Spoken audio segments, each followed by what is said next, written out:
No Divã de Anastácia, livro psicografado por Carlos Antônio Bacelli, pelo espírito Inácio Ferreira.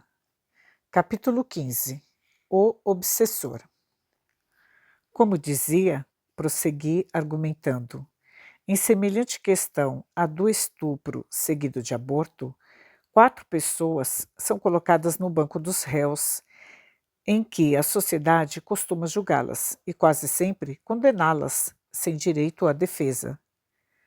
Sim, entendi perfeitamente, doutor, replicou Anastácia, passando a enumerá-las como eu fizera, a vítima, os pais da vítima e o algoz. Mas, ponderei, falta o 5º personagem deste drama, que sem dúvida é um dos mais lamentáveis que sobre a terra se pôde protagonizar, o obsessor. Por outras palavras, o espírito que, na maioria das vezes, assim procura forçar as portas da reencarnação. O senhor está querendo dizer que, salvo exceções, o estupro é motivado pela participação decisiva do espírito que, consciente ou inconscientemente, deseja novo corpo no mundo. Então, quase sempre, na gravidez resultante de estupro?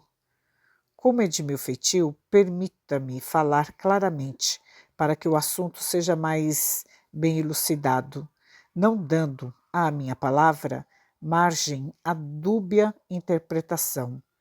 Não raro, nessa questão do estupro, o espírito é comparsa do ato que se consuma. Sempre, doutor? Não, sempre não. Conforme frisei e torno a frisar, na grande maioria dos casos, não podemos descartar a lei de compensação. Como assim? Inquiriu a auxiliar vivamente interessada no aprofundamento do assunto. Pode ser, e que bom se sempre fosse assim, que um espírito simpático, principalmente a futura genitora, se antecipe ao propósito do obsessor, ou seja, que se lhe adiante e lhe tome o lugar. Desculpe minha ingenuidade, doutor, mas no estudo da reencarnação, como em tantos outros, eu não passo de uma iniciante. O senhor está dizendo que entre os desencarnados existe disputa por um corpo na Terra? Sim, e por que não? Redargui. As reencarnações, ao contrário do que se apregoa, nem sempre são programadas, pois existem espíritos oportunistas, que Emmanuel, através de Chico Xavier, no livro Falou e Disse, chama de intrusos.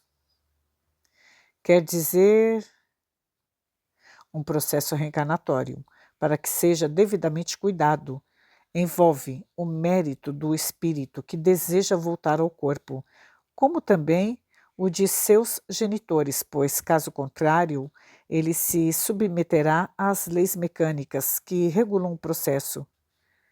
Sem planejamento? Exato. Aliás, acrescentei, na maioria dos casos é o que acontece.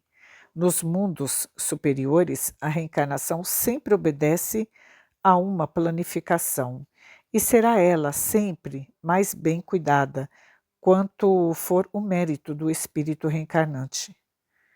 Silenciei por instantes e solicitei. Deixe-me explicar a você com maiores detalhes. Quando a Terra ainda era um mundo primitivo, os espíritos que nela reencarnavam, à exceção de um ou de outro missionário de planos mais elevados, o faziam ao sabor das circunstâncias, porque a chamada afinidade entre eles ainda estava se fortalecendo. Não havia karma fortemente determinante. Correto. Você está compreendendo.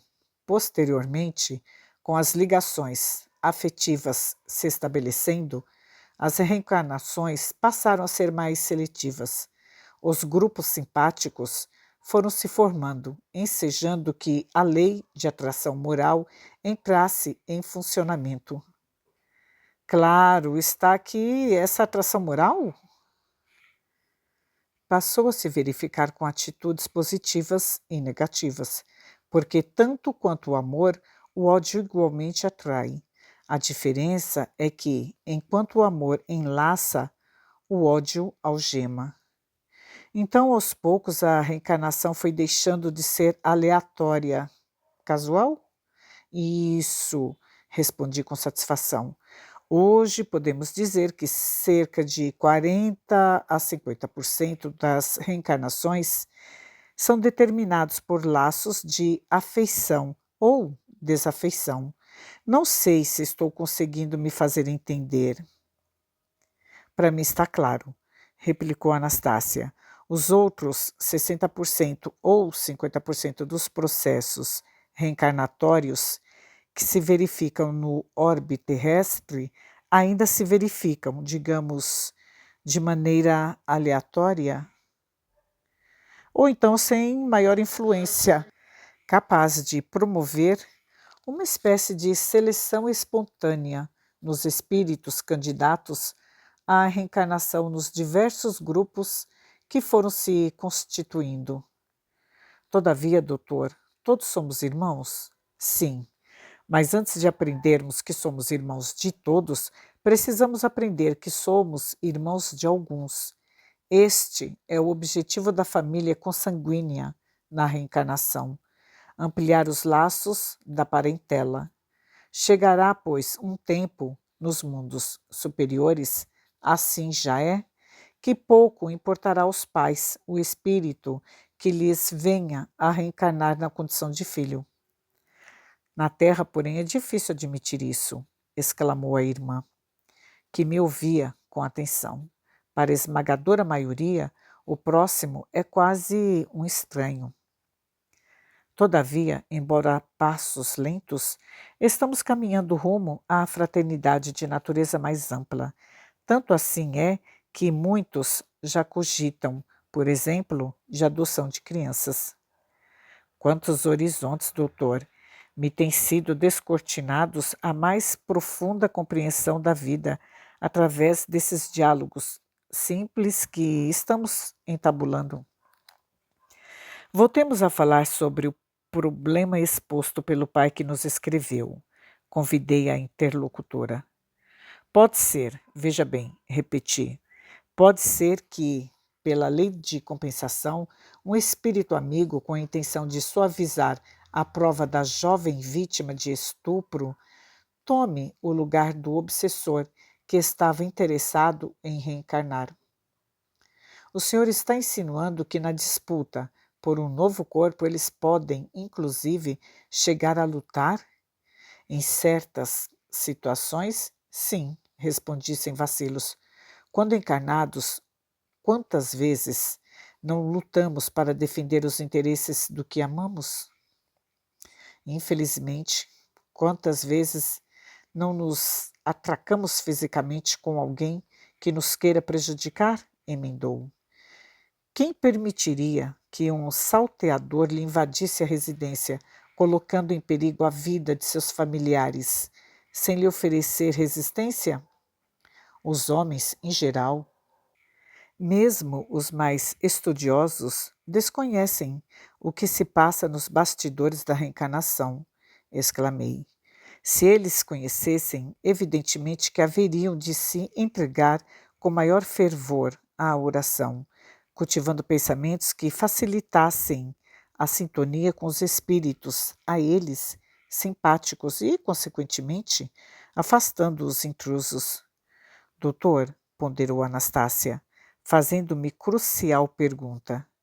Então, pela lei de compensação, uma jovem estuprada que, ao engravidar, decide pelo aborto, pode estar correndo o risco de afastar a presença de um espírito amigo de seu convívio, de um familiar querido, por exemplo? Sim, pode, elucidei. Embora seja uma reencarnação sem planejamento, pode ser que isso perfeitamente venha a ocorrer. Todavia, isso ainda não constitui a regra, ou seja, na maioria dos casos, os espíritos que assim dão início ao seu processo reencarnatório são, no mínimo, indiferentes aos seus futuros genitores.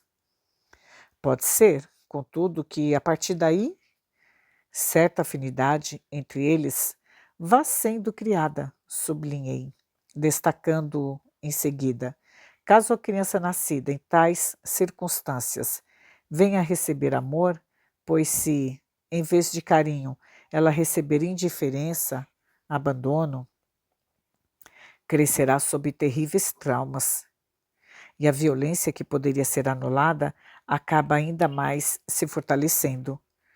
Assim, um karma que não existia pode passar a existir. Meu Deus, quanta complexidade! Um assunto desses não pode ser tratado de maneira superficial. Absolutamente, concordei.